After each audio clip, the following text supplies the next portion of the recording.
Melanie, Kim, and I had a few conversations. And this presentation was really a culmination of the questions that they had about video and a couple others that I've thrown into the mix that I've heard over the years. I've been in the legal marketing community for about 6 or 7 years now. And I would say just within the last couple of years have really started to work with law firms around video. So we know that video is still at the early adoption phase. And I hope that this presentation will be valuable to you to answer some of the questions that you have. It'll be just a lot of pieces of information getting thrown at you and answers to questions. So without further ado, let's get started and let's see how this goes here. The first question is why video? And I could probably spend a half an hour on this slide alone. And a couple of the things I'm going to say now are just the tip of the iceberg. We are all becoming a nation of watchers first over readers. Video is just easier to consume than reading, which is why it appeals to a lot of people. So at early stages of the sales process or the information gathering process, people are more likely to watch video. So therefore, it's really just about appealing to people's desire to have video in the discoverability phase and information gathering phase.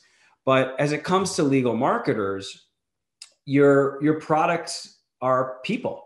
And what better way to showcase your people than with video? And when you do that, not only does their expertise come in front of the camera, but their personality, who they are as people, just warms people up to them as they enter or go through the buying cycle. In many, many cases, video can be multi-purposed across different channels of your digital footprint. And the one thing that I love most about video is that it lasts for a long time. Although you're going to be investing in video today, you're going to use that over 3, 4, 5 years. Think about a practice area marketing video or some thought leadership video content. Those are videos that are going to last for a long time and will be used over and over again. We talk about other forms of content that you might be investing in, like webinars and podcasts. And I don't really think it's a matter of do we do one or the other. We should really be doing both, because both webinars and podcasts and video fits into a different part of the buying cycle. People consume webinars when they want to drill down on lunchtime. They'll get information and then they'll go about their day. Podcast, maybe when they're commuting or in their car or on weekends, they'll consume that information. And video is very, very different. A couple of things that makes video better at the top of the funnel is that video is a little bit more discoverable than webinars. This particular webinar that we're doing today might be reposted and reshared, but if you find something in minute 25 of this video, you're probably not going to share that with your colleague and say, hey, go to minute 25. But if we carved out that minute 25 that's going to be in this video and made a 1.5-minute video out of that, we can then use that as short form content that can now go into blog posts or email marketing initiatives or social that is much more discoverable.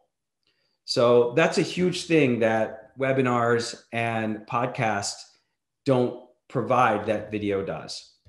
One of the things that we hear a lot about video is that it's very daunting. And that's one of the reasons, in addition to cost, which we'll get to in a moment, is that it can be very daunting because it's living and breathing. Like, it shows your partners, it shows who they are. They might not be great in front of the camera. And as legal marketers, we don't want to put our partners in a position where they don't look their best. But we're saying it really doesn't matter if your partners are short, fat, skinny, they have a beard, they're old, they have glasses. It's really their skill sets that they bring to the table. And this is one of the reasons why video is so great, because they are who they are in front of prospects and customers anyway. In the traditional non-COVID world, they used to go to networking events. They used to go to trade shows and meetings, and they are who they are. With a professional services company, that's one of the things that really a professional services company that does video adds to the mix, is that they will help coach your partners to make sure they look and sound their best on camera. And it doesn't matter what they look like. People are buying them more for their skill sets and what they know than what they look like. So with the help of a professional video production company, they can really help your partners come to life. The second area that kind of stops people is the cost. The cost ranges. There's so many different ways to create a video, but these are the 5 main factors that really determine how much you would want to invest. And there's some other smaller ones there, but these are really the top high level 5 things that a company like ours looks at to determine how much is something going to cost.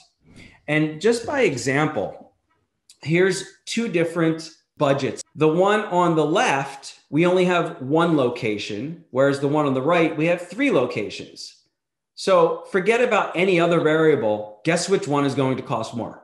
The one with 3 locations. And as you go down, we still have cameras and equipment and staff and motion graphics. We still have the same things that we're going to put into the video, but the levels of those are very different.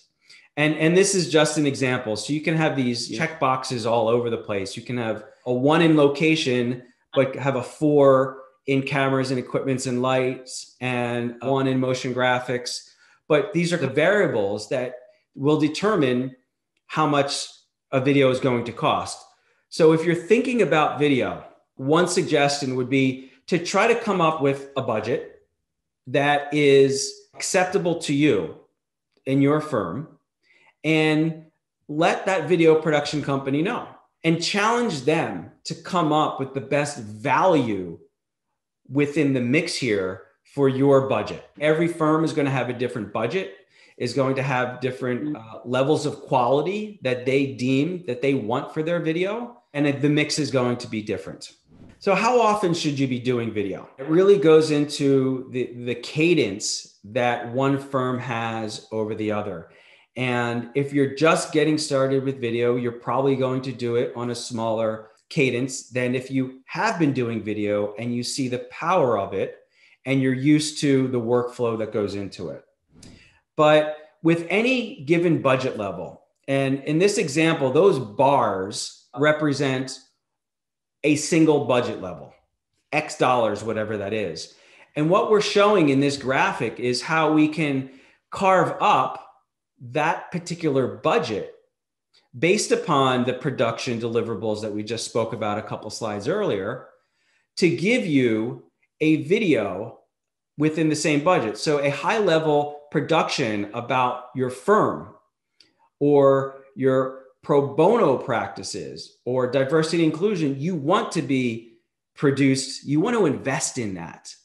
Whereas FAQ videos, where it might be like thought leadership videos, they don't necessarily have to be as produced as that firm overview video. Therefore, with the same X amount of dollars, you can allocate those dollars differently and then get more videos out of that. So we hope that helps you understand kind of how that budget plays in being allocated to get different types of videos, which goes into, how many times should you be doing video per year? You should probably be doing video many times a year, but be doing many different kinds of videos, different times of the year. So that firm overview video, you don't need to do that till another 3, 4, 5, or 6 years later. But the thought leadership videos, well, you have many practice areas, you have many partners, you have many offices, you should be doing a lot of those. So for a law firm, if you agree that, okay, great, yeah, I can budget for it, I can do it many times a year, but when does it make sense to do video? We've really tried to list some of the use cases for video that a law firm is basically creating content. Video is nothing but content. That's it. So if you're doing something on paper or on a blog, or you have a partner going to speak at a conference and they have a PowerPoint slide, that is just content, and video is just content. So how do you take those business objectives and now video enable those business objectives? So here's a few, maybe more than a few, of things that we've done over the last couple of years. If you go back to the budget conversation and the allocation of resources, all these videos are not created equal. The production process is a little bit different. The allocation of resources is very different. But at the end of the day, you should have a quality professional video production because your firm is quality and professional, and certainly your partners are. So what do you do with video when you have it? We have something we call a video first marketing strategy. And that basically starts with the video first, and then we can derive all these ancillary pieces of content that marketers need in today's world.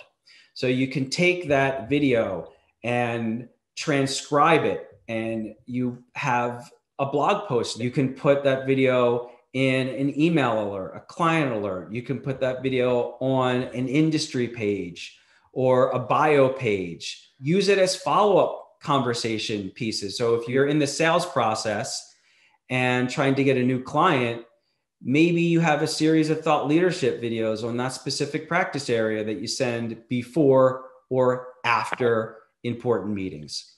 So once you have those videos, you really want to use it in many, many different areas over the next 3, 4, or 5 years, all of the time. YouTube or not to YouTube? Well, the answer is always YouTube. YouTube is the #2 search engine out there. People are on it all the time.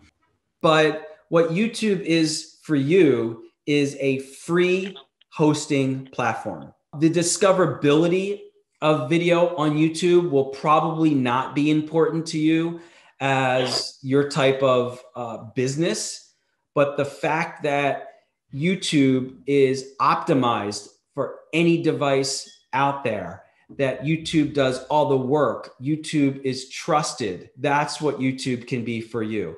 As you get more sophisticated with video, that's when you can start looking for an online video platform, which is a software as a service tool that you can start to integrate onto your website, into Salesforce, into Google Analytics. You can do all those cool things with them. You'll have to pay for that, but there's no sense in doing that now when you only have 5 videos. Wait till you get to 50 or 60 or 100 videos and you get a little bit more sophisticated with video.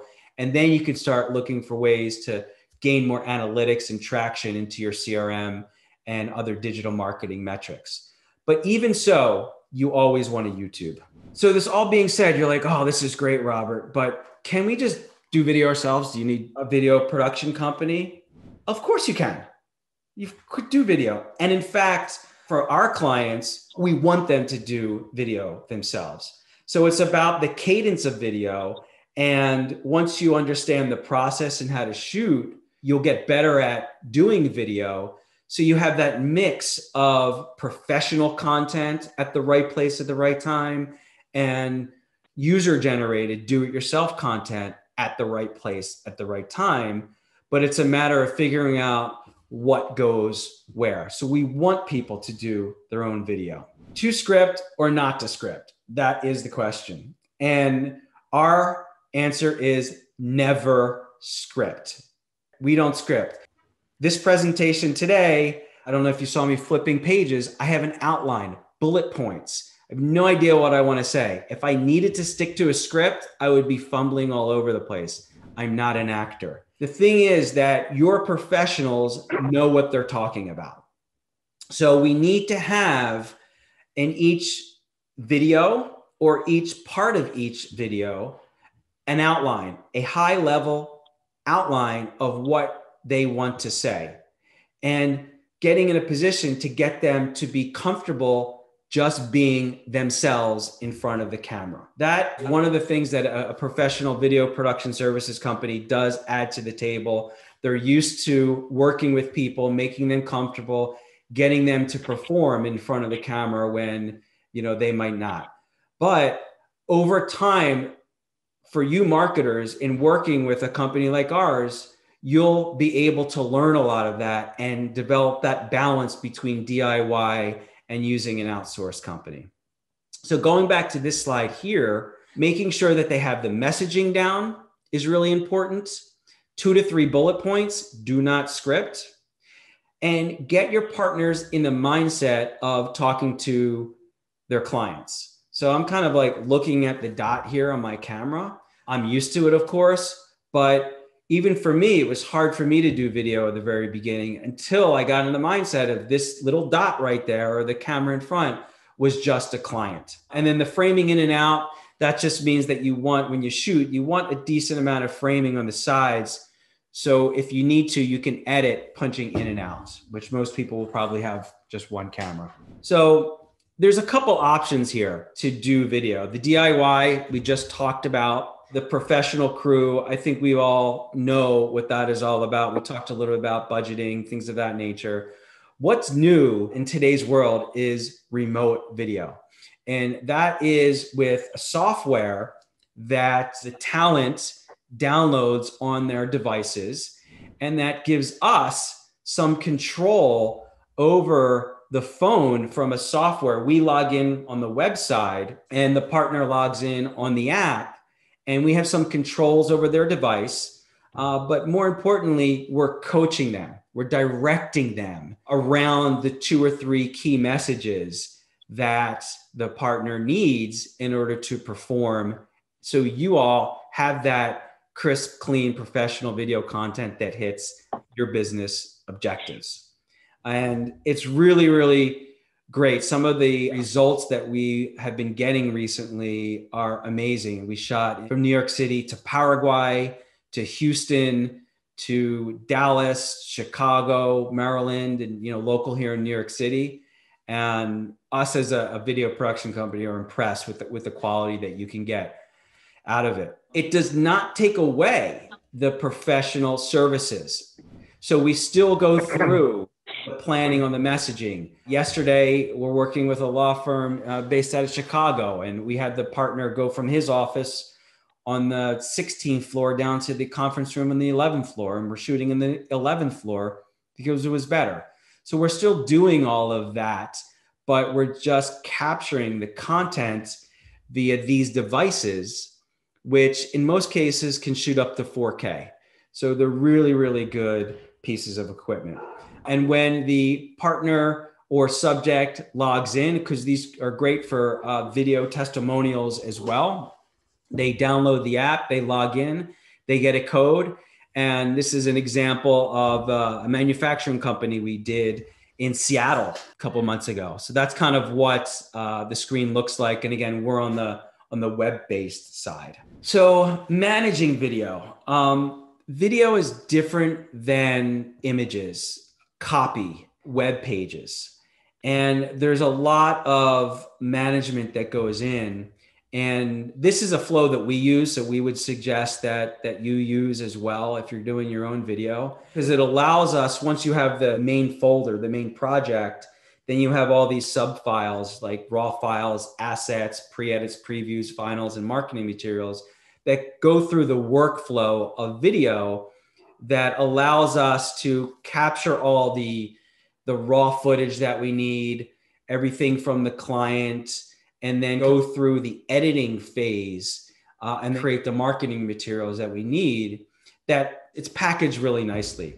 So one of the things that with video that if you're going to get to that Jedi Master phase is managing the workflow. We've done about 900 videos over the last 10 years, and we've worked with a lot of clients, and we didn't figure this out until like 3 or 4 years ago. And it's helped us a lot. The mixture of video, of doing it yourself versus a professional video production services company, and every firm is going to be different. But some of the professional services that a company brings to the table is the process, directing, helping the partners and you to focus on your business goals. And of course, the editing there. So, video is much more than just the cameras and equipment that goes along with it. And you can see me there with the cameras and equipment, coaching. And then this is, we're seeing here from a directorial standpoint. Having people be natural in front of the camera. I've got a great team. We make it a fun atmosphere, and that really, really helps people to perform well. Getting started with your partners, we know that that's one of the big challenges, that people don't want to be in front of the camera and a little daunting. We would suggest starting with some of those partners that, quote unquote, might be a little bit younger or might not care so much. They want to try something new. If you can find some of those people within your organization and build a use case, what we've seen is when that works, it will slowly morph into more people wanting to try it. And I think the COVID economy, with everybody being on Zoom, I think has helped kind of break some barriers down to people being in front of the camera, which will only help everybody do that.